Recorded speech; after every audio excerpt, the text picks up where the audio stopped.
महाराज जी जी हमारे सनातन धर्म के अनुसार राम, कृष्ण, शंकर, गणेश आदि को भगवान माना जाता है और साईं बाबा को भगवान क्यों नहीं माना जाता, ये बता दीजिए। साईं बाबा है बेटा, वो अभी देखो साईं बाबा के पुस्तक में लिखा है कि वो मुसलमान हैं, पर उन्होंने भी तो भगवान वाले काम किए कुछ। क्या काम कर लिया? कौन सा गोवर्धन उठाया था उन्होंने? कौन सा गोवर्धन? कौन सा राम सेतु बना? उनका भी तो धाम बना हुआ है। धाम तो आप अपना बना लो, आप अपने गांव में अपना धाम बना लो। धाम बनाने से क्या होता है? धाम आप बना लो तो आप भगवान हो जाओ। आपके कितने पिता हैं? एक पिता। दो हो सकते हैं? जब दो बाप नहीं हो सकते तो दो भगवान कैसे हो जाएंगे पागल? भगवान एक है, एको ब्रह्म द्वितीयो नास्ति। भगवान कितने हैं? एक भगवान श्रीमन नारायण, वही राम है, वही कृष्ण है। भगवान एक थे, एक हैं और एक रहेंगे। कोई दूसरा व्यक्ति भगवान नहीं हो सकता। अच्छा, हनुमान जी को जानते हो? हाँ जानते हैं। कौन है? शंकर जी के अवतार। हाँ, हनुमान जी भी राम के क्या हैं? उत्तर दो। भक्त। सोचिए, हनुमान जी जितना पावर क्या साईं बाबा में है? लेकिन हमारे यहाँ हनुमान जी को भी भक्त ही कहा गया है, भगवान नहीं। वो तो राम के चरणों में बैठे रहते हैं। उन्हें भी तो विठल विठल कहते हैं। पर भगवान कृष्ण का अवतार है विठल। विठल और कृष्ण एक हैं। विठल भगवान है, बिहारी जी भगवान है, जगन्नाथ जी भगवान है, द्वारिकाधीश जी, ये एक हैं, अवतार हैं। ठीक है, साईं बाबा को संत के रूप में स्वीकार कर सकते हैं, भगवान के रूप में नहीं। भगवान कितने होते हैं? एक। तो भगवान कौन है? नारायण। अब राधे राधे। क्या समझ में आया? साईं बाबा भगवान है कि नहीं है? क्या है? क्योंकि उन्होंने भी लीला की थी। निंदा लीलाएं की थी उन्होंने भी। कौन सी लीला? कृष्ण भगवान के जैसे जैसे लीला तो आप भी कर रहे हो, जैसे राम ने भी लीला की थी। सुनो, जब जन्म से लेके आज तक आप भी तो लीला कर ही रहे हो। तो भगवान हर साईं बच्चा ने लीला करता है? लीला की थी शिरडी में रह के। कौन सी लीला? लीला तो सब भक्तों कर के रहे साथ लीला की थी उन्होंने। यार, सब तो लीला कर ही रहे हैं। जो जन्मा है सब लीला ही तो है। छोटा बच्चा उधम करता है, मस्ती करता है, शरारत करता है, वो भी एक लीला है। लेकिन भगवान कृष्ण ने छोटे से रूप में अपने मुंह पे पूरा ब्रह्मांड दिखाया था। तो कृष्ण भगवान है, क्योंकि एक उंगली से पहाड़ उठाना, जरा से मुंह में ब्रह्मांड दिखाना, ये कोई सामान्य व्यक्ति की बातें नहीं है। ठीक है, इस इंसान है, भगवान भगवान है। कोई भी व्यक्ति कभी भगवान नहीं हो सकता, बस इतना याद रखो। राधे राधे। भगवान किसे कहते हैं? चलो आप बताओ। आप किसी को भी भगवान मान लोगे? किसी को भी मान लेते हो भगवान? क्या कोई भी भगवान हो सकता है? भगवान के वो अवतार है माना जाता है। लक्षण क्या है भगवान के? बताओ, भगवान के लक्षण क्या है? कि वो पहाड़ भी उठा सकते हैं। भगवान किसे कहते हैं? सुनो, जिनके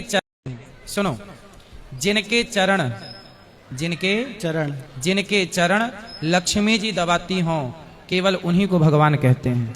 जिनके चरण लक्ष्मी ना दबाएं उन्हें भगवान नहीं कहते। वो मनुष्य हैं, वो हमारे और आपकी तरह हैं। कोई विशेष, जैसे हमारे यहाँ तुलसीदास जी आए, सूरदास जी आए, रैदास जी आए, एक से एक चमत्कारी भक्त आते गए। चमत्कार तो बहुत लोगों ने किया है, लेकिन चमत्कारी को यदि आप भगवान कहना चाहते हो तो आपकी अपनी स्वतंत्रता। लेकिन हमारे यहाँ चमत्कार दिखाने वाले तो, चमत्कार तो रावण के पास भी बहुत था। आज के इंसान के पास क्या चमत्कार होगा जितना चमत्कारी रावण था? वो अदृश्य हो जाता था, अनेक रूप बना लेता था, मायावी था। तो चमत्कार तो हमारे यहाँ राक्षस भी हुए हैं, नहीं हुए? फिर तो चमत्कार को आप यदि ईश्वर मान लें तो ये आपकी बहुत बड़ी मूर्खता है। चमत्कार, हनुमान जी के पास अष्ट सिद्धि नवनिधि के दाता, 8 सिद्धियां हनुमान जी के पास हैं। उन्हीं के उपासक है हम महाराज जी। हाँ, तो फिर हनुमान जी की सेवा करो बेटा। साईं बाबा भगवान नहीं है, क्लियर। फिर भी आप जो चाहें आप मान सकते हैं, मान्यता आपकी है। हमारे सनातन धर्म में कोई भी व्यक्ति भगवान नहीं हो सकता, ये समझ लीजिएगा। जैसे कोई भी बाप नहीं हो सकता, ऐसे कोई भी भगवान एक। भगवान को पिता कहते हैं, त्वमेव माता च पिता तमेव। तो 17 बाप थोड़ी हो जाएंगे। अवतार माना गया है अवतार उन्हें। अवतार तो फिर ऐसे आप भी जैसे पुरुष 24 अवतारों में एक 25वां अवतार साईं बाबा का अवतार अरे माना जब गया। 24 है तो 25वां काहे घुसा रहे हो अपने से? खुद कह रहे हैं 24 और 25वां, फिर 26वां आप भी अपने को बना लो कि 26वां आप हैं। 27वें आपके पिताजी बन जाएं, 28वें अपने दादा को बना लो। फिर तो ढेर गिनती बढ़ाते चलो, क्या दिक्कत है? फिर अब 26वें आप भी बन जाओ ना। अवतार ऐसे ही बढ़ाने हैं, जब 24 हैं तब 25वां जबरदस्ती घुसा रहे हो। 26वें तुम बन जाओ, तुम्हारे बच्चा है, 27वां से बोल देना, 28वां पूरे खानदान को बना लो भगवान। सबको भगवान बनना, भक्त किसी को नहीं बनना, सबको अपने भगवान है। सबको भगवान ही, भगवान से कम की तो बात ही नहीं है यहाँ पे। सबको भगवान बनना काहे? तुम भी बन जाओ भगवान। राधे राधे, क्षमा चाहिए अब। काहे की क्षमा? क्षमा भगवान से मांगना। जब तुम भगवान के पास जाओगे, भगवान कहेंगे क्यों मूर्ख, तेरे अंदर किसी को भी भगवान, कोई भी भगवान कैसे हो जाएगा भाई? या फिर ये दृष्टि हो कि सर्वम खलविदम ब्रह्म, सब में ईश्वर है, फिर तो ईश्वर की अंतरात्मा जो हमारे भीतर भी आत्मा है, आपके भीतर भी आत्मा, फिर यदि उस दृष्टि से देखना है तो नामदेव जी ने कुत्ते में भी भगवान का दर्शन कर लिया, श्रीनाथ जी ने गधे में भी भगवान जी का दर्शन कर लिया, एकनाथ जी ने गधे में, तो फिर तो सब में भगवान है। सिया राम में सब जग जानी, फिर तो ऐसा है ही नहीं कि कोई छूटा है ईश्वर से। इस दृष्टि से तो सब में ये भगवान सब में उसकी व्यापकता है। जैसे समुद्र के पानी की हर बूंद में नमक की व्यापकता है, ऐसे सृष्टि के कण कण में ईश्वर की व्यापकता है। फिर तो ये भाव है। इस दृष्टि से तो भगवान सब में है कि नहीं? कहते हैं ना, ईश्वर अंश जीव अविनाशी, आपके अंदर भी जो आत्मा है वह ईश्वर का अंश है। हाँ या ना? राधे राधे। समझ में नहीं आ रहा है? आ रहा है। क्या समझ में आया बताओ? भगवान एक ही है। कौन? विष्णु नारायण। तो साईं बाबा कौन है? बाकी सब बोलो। गुरुजी धन्यवाद आपका सवाल।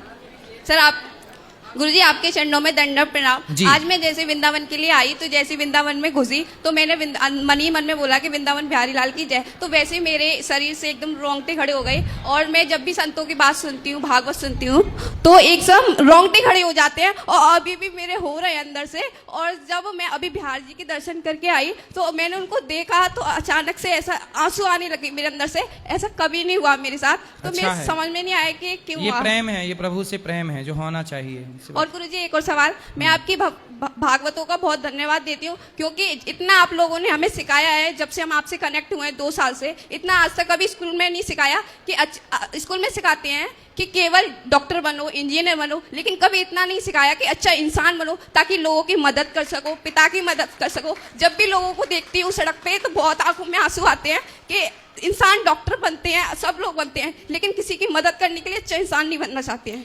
आजकल देखो सबके लिए ये बात नहीं बोलता। डॉक्टरों को पता होता है किस मरीज को कौन सी दवाई देके ठीक करना है, पर कई बार कुछ डॉक्टर जानबूझ के उसे भर्ती किए रहते हैं ताकि पैसा मिलता रहे, है ना? जैसे आप हॉस्पिटल में जाओगे तो बिस्तर पे लेटे रहोगे, जैसे 1 महीना यदि आपका बिस्तर है, जैसे कोई हिलना डुलना बंद है, तो डॉक्टरों को बताना चाहिए ना कि इसके बैक में पीछे पाउडर लगाओ, चादर साफ करो। वो नहीं बताते जानबूझकर। फिर क्या होता है? बेड सॉल हो जाता है। बेड सॉल समझते हैं? पसीना इकट्ठा होते होते ना पीछे बेड सॉल हो जाता है। फिर वो बेड सॉल की दवाई अलग से करते हैं। वो खुद कुछ, मैं सबके लिए नहीं बोल रहा हूं, पर कुछ डॉक्टर ऐसे होते हैं जो चाहते हैं कि ये और बीमार पड़े, क्योंकि एक बीमारी के बाद दूसरी पड़ेगी तो और इलाज करने को मिलेगा। आप किसी भी मरीज से पूछना, मरीजों को बिस्तर में, हॉस्पिटल में बेड सॉल ज्यादा होता है। बेड सॉल ही कहते हैं उसको। पड़े पड़े ना पीछे पुट्ठे पे घाव हो जाता, पसीना इकट्ठा हुआ, हिलना डुलना है नहीं, तो वो घाव हो जाता। फिर उस घाव की अलग से दवाई करते हैं। जबकि वो डॉक्टर यदि बताए इसको हिलाते डुलाते रहो, पहुंचते रहो, साफ करते रहो, तो वो कभी ना हो, लेकिन डॉक्टर जानकर नहीं बताते। मैं स्वयं इस बात का शिकार हो चुका हूं। मेरा पांव फ्रैक्चर हुआ था, मैं गिर गया था, तो मैं 1-2 महीने बिस्तर पर लेटा रहा सीधा, डॉक्टर ने बताया नहीं, फिर बेड सॉल हो गया। तो डॉक्टर चाहते तो बता देते, अपने को तो नॉलेज होता नहीं है, क्योंकि अपन तो पहली बार हॉस्पिटल गए। उन्हें पता है कि क्या क्या संभावनाएं हैं, पर वो जानकर नहीं बताते। फिर बेड सॉल की दवाई, ऑपरेशन अलग करते हैं, उसका 2-4 लाख अलग होता है। इस तरह से भ्रष्टाचार इस देश में। मतलब डॉक्टर को भगवान कहा जाता है। हाँ, यस। लेकिन कुछ डॉक्टर भगवान हैं, पर कुछ डॉक्टर तो जान ले लेते हैं। जी। डॉक्टर कुछ ही भगवान हैं, कुछ तो शैतान भी हैं। आप सहमत हैं इस बात से? यस। और मेरे एक और सवाल था, जब भी भागवत होती है तो मेरा बहुत जाने का मन करता है, लेकिन जब कोई घर में फ्री नहीं होता है तो थोड़ा अजीब सा लगता है, तो मैं अपने बाबा के साथ आ जाती हूँ। आज भी मेरे बाबा आए हैं। सही है, आते रहा करो। राधे राधे जी। हम बोलते हैं कि सनातन धर्म महान है, तो हमारा एक ही राष्ट्र क्यों है, और सनातन धर्म को बचाने के लिए हमें इतना स्ट्रगल क्यों करना पड़ता है? सनातन धर्म में जैसे ईसाई लोग ना अपने धर्म का प्रचार खूब करते हैं। माइक लिए रहो। ईसाई लोग अपने धर्म का प्रचार बहुत करते हैं। वो अपने धर्म को, अपने पंथ को समय देते हैं। हम सनातनी लोग अपने धर्म का प्रचार नहीं करते, गीता नहीं पढ़ते, बच्चों को रामायण, हम लोग बच्चों को गुड मॉर्निंग सिखाते हैं, गुड आफ्टरनून सिखाते हैं, राम राम बोलना सिखाते नहीं। हम अपने बच्चों को तिलक लगाना नहीं सिखाते। तिलक लगाना सिखा भी दें, अभी नीट के पेपर थे तो पता चला कि नीट का एग्जाम देने बच्चे गए थे तो उनका कलावा उतरवा लिया। जो बच्चे तिलक लगा के गए थे तिलक मिटवा दिया। तो भैया एग्जाम देने जा रहे थे तो तिलक का और कलावे से क्या मतलब था? क्यों उतरवाया? मेरा उत्तर वही है कि वो जो क्यों? अब सनातन जब सनातनी तिलक लगाएगा और कलावा बांधेगा और उसका उतरवा लिया जाएगा तो फिर भाई सनातन धर्म का प्रचार कैसे होगा? जो पहने हैं बेचारे उनके भी श्रद्धा के साथ आप खिलवाड़ कर रहे हैं। नहीं, वो लोग क्या कर रहे हैं कि उसका प्रचार हो और रहा है, ईसाई लोग हमारा अपना नहीं। खूब प्रचार कर रहे हैं। और सनातन में हम लोग जागरूक नहीं हैं। नीट के एग्जाम में जब कलावा और तिलक मिटवाया गया तो हमें सबको विरोध करना था। ऐसा नहीं होना चाहिए। बस स्कूल में हम तिलक लगा के जाएं, कलावा पहन के जाएं, क्यों रोका जाता है? बस क्या आप दिक्कत अपने है? मंच पे यही बात सबको दोहरा दो, अपने सभी माता पिता हम को। सनातनियों को सबको अपने बच्चों को, जैसे मुसलमान का छोटा बच्चा भी टोपी लगाता है ऐसे सनातनी के छोटे से बड़े को सबको माथे पर तिलक लगाना चाहिए, गले में तुलसी की माला पहननी चाहिए और हृदय में भगवान का नाम रखना चाहिए। वाणी में श्रीमन नारायण श्रीमन नारायण। राधे राधे। चलो बोलो। गुरुजी राधे राधे। जी आपके चरणों में मेरा प्रणाम स्वीकार हो। खुश रहिए। गुरुदेव, मेरी शादी को आज 25 मई 1986 में मेरी शादी हुई थी। 40 साल मेरी शादी को कंप्लीट होने वाले हैं। उस टाइम आपको तो ज्ञात है हर हिसाब से कि लड़का लड़की आपस में देखते भी नहीं थे। मेरे पिता श्री जो वो ब्राह्मण जाति से हूँ मैं, वो बहुत ही धार्मिक विचारों के थे, दहेज के प्रति बहुत ही ज़्यादा विरोधी थे। उन्होंने मेरे को पूरा दहेज दे के थोड़ा कैश कम दिया। मेरे ससुर ने मेरे को उस टाइम विदा करने के लिए भी मना कर दिया। क्यों? मतलब उनको कैश कम दिया। अच्छा, पैसे नहीं दिए? हाँ, मतलब तो आपके ससुर जी आपको ले जाने को तैयार नहीं नहीं, हुए? विदा के लिए मना कर दिया कि मैं विदा करके नहीं लेके जाऊंगा। फिर मतलब मेरे पापा ने सब मिला के मेरे को विदाई की। मेरे पति देव बिल्कुल मतलब सही थे। तो अभी थोड़े दिन के बाद उन्होंने मेरे को थोड़ा सा मतलब हमारे मनमुटाव हुआ। तो मेरा बच्चा 6 महीने का था, तब मैंने एक बार आत्महत्या की कोशिश की थी। उस टाइम मैं असफल हुई। फिर भी गुरुजी, मैंने जब से आपकी कथा सुनी है, मैं शुरू से ही ना, मैं जब कवारी थी, बच्ची थी, मैं गीता का पाठ करके तब मैं भोजन करती थी। इससे पहले मैं भोजन नहीं करती थी।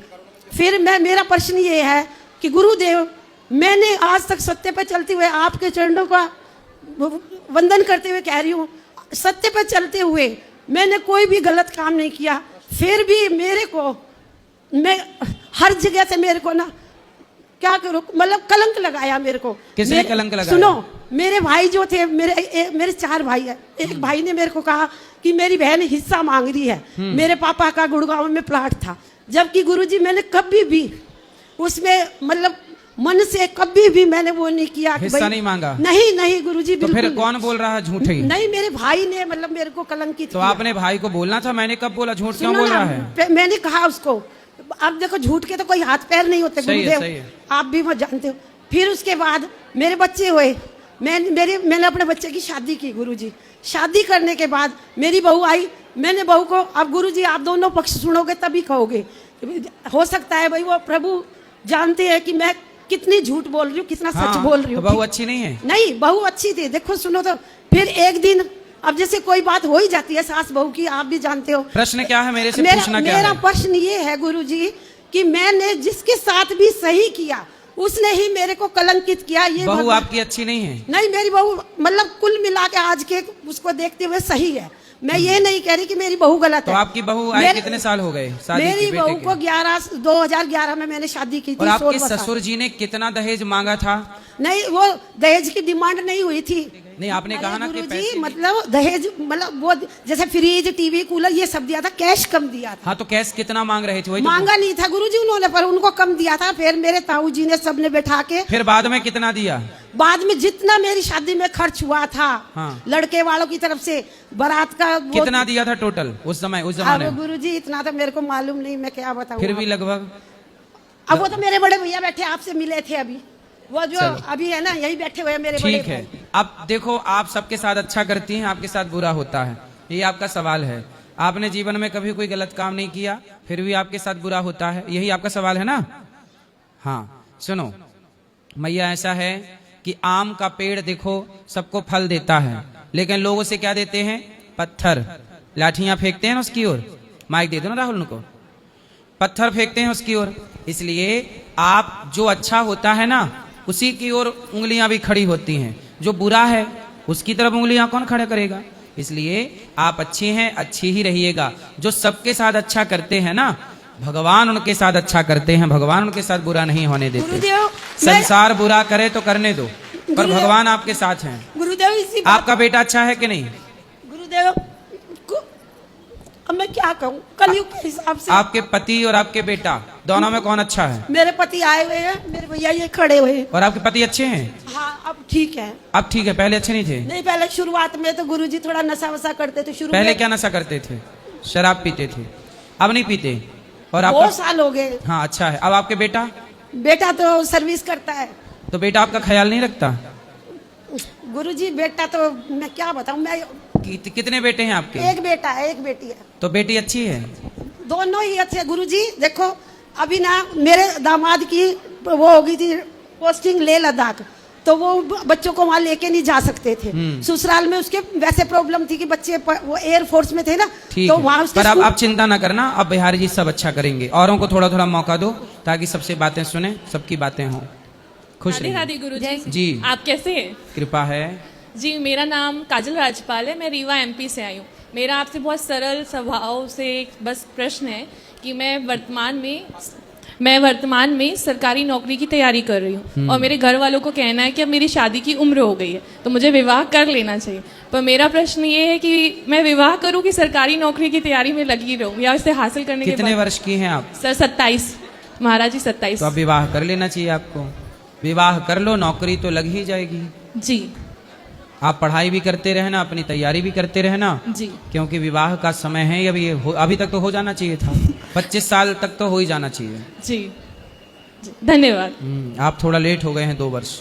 राधे राधे गुरुजी। जी जी मेरा आपसे सवाल ये था कि मैं अभी बिजनेस रन कर रही हूँ और थोड़ा मेरा मन वीडियोस के प्रति जा रहा है और मेरे शहर में उतना स्कोप मुझे नहीं दिखता। तो कौन सा शहर है आपका? मैं रीवा से हूँ। रीवा में स्कोप नहीं है? पर उतनी फ्रीडम नहीं मिल पाएगी घर में, वो घर वालों पसंद तो नहीं आपको करते। कौन सी फ्रीडम चाहिए? थोड़ी फ्रीडम की घर वाले वो वीडियो के प्रति समझे और हमको बनाने दे। नहीं, फ्रीडम तो अभी भी है आपको। जी। हर लड़की को हर युग में फ्रीडम रही है। जी आजकल कुछ लड़कियां और कुछ लड़के फ्रीडम के नाम पे गलत ही करने लग गए। हाँ वो समझ तो फ्रीडम का मतलब ये नहीं है कि आप मर्यादाएं भूल जाएं, जी संस्कार भूल जाएं। जी तो फ्रीडम का मतलब आजकल फ्रीडम के नाम पे लड़कियां शराब पीने लग गई जी कि छोरी कोई छोरा से कम है कि मैं भी शराब पीऊंगी। जी सिगरेट पीने लग गई फ्रीडम के नाम पे। सही है कि गलत है? गलत है आपके रीवा में शराब पीने लग गई लड़कियां सर, पीती तो है। और सिगरेट पीती हैं। हाँ अब देखो ये फ्रीडम वाली लड़कियां हैं। हाँ तो फ्रीडम जैसे ही हावी हुआ जी वैसे ही सूप न खा के रास्ते पे चल पड़ेगी। फिर उनका भी नाक कटेगा। कट ही जाता है। ठीक है इसलिए फ्रीडम ऐसी हो जी। कि नाक न कटने पावे बस। जी। तो सवाल ये था कि अपने व्यवसाय को छोड़ के वीडियो के प्रति मेरा वो जा रहा है। नहीं, interest वीडियो तो भी बना लो, व्यवसाय भी कर लो, बुराई क्या है? जी ठीक है, दोनों धन्यवाद। साथ में। इतना बड़ा जीवन है, अडानी अंबानी टाटा सब कुछ कर रहे हैं, आप एक ही काम में थक रही हो। 4-5 काम करो, क्या दिक्कत है? कहीं ना कहीं एक कर लो, एक सफल कर लो, फिर दूसरा सफल कर लो, तीसरा। ऐसे करते रहना चाहिए हमें काम। एक ही काम तो ठीक है, और भी ज्यादा कर सकते हैं। ईश्वर ने हमें क्षमता तो बहुत दी है, हम लोग यूज ही नहीं करते अपनी काबिलियत का। जी अपने शहर में रह के अपने काम को करके करें। कहीं भी रहो, भारत के किसी भी दुनिया के किसी भी कोने में रहो, जी धर्म ना छोड़ो, जी सर। संस्कार ना छोड़ो, मन लगा के पैसे कमाओ, सही रास्ते पर पैसे लगाओ। कमा क्यों रहे? आपको पैसा क्यों कमाना है? किसके लिए कमाना है? अपनी ग्रोथ के लिए, अपने फ्यूचर के लिए। बस अपने लिए तो कुत्ता बिल्ली भी कमा खा रहे हैं, हमारे तो कुत्ता बिल्ली भी पेट भर रहे हैं अपना। जी। भाई अपने बारे में कुत्ता बिल्ली भी सोच रहे हैं, चिड़िया भी सोच रही है, पर पैसा कमाने का उद्देश्य हम सबका ये होना चाहिए कि हम पैसा कमा के दीन दुखियों की सेवा करेंगे, किसी के काम आएगा। जी जैसे गौरी गोपाल में देखो, हम पैसा कमाते हैं, 300 माताओं की सेवा करते हैं, 30,000 लोग पर डे यहाँ भोजन करते हैं, 150 बच्चे यहाँ निःशुल्क पढ़ते हैं, तो हम भी कमाते हैं, पर अपने लिए नहीं। हमने तो अपने लिए आज तक घर भी नहीं बनाया, लेकिन 300 माताओं के लिए घर बनाया और यहाँ 150 बच्चों के लिए गुरुकुल बनाया। अभी एक विद्यालय बना रहे हैं जहाँ 6-7 हजार बच्चे निःशुल्क CBSE बोर्ड की पढ़ाई पढ़ेंगे, शिक्षा भी और संस्कार भी। तो पैसा कमाओ, पर उद्देश्य ये हो कि समाज की सेवा। जी धन्यवाद ठीक है? सर। जी। हम आपके रिश्ते में जेठ तो लग नहीं रहे हैं, तो हमारे आगे घूंघट लेने की जरूरत तो है नहीं। वो वीडियो वायरल हो जाती है ना, तो हमारे परिवार के लोग बहुत ज्यादा अच्छा, इसलिए आप शक्ल नहीं दिखाना चाहते? जी, पिछली बार भी ऐसा ही हो गया तो था। गुप्त सवाल है आपका। 3 बच्चे हैं किसके? मेरे।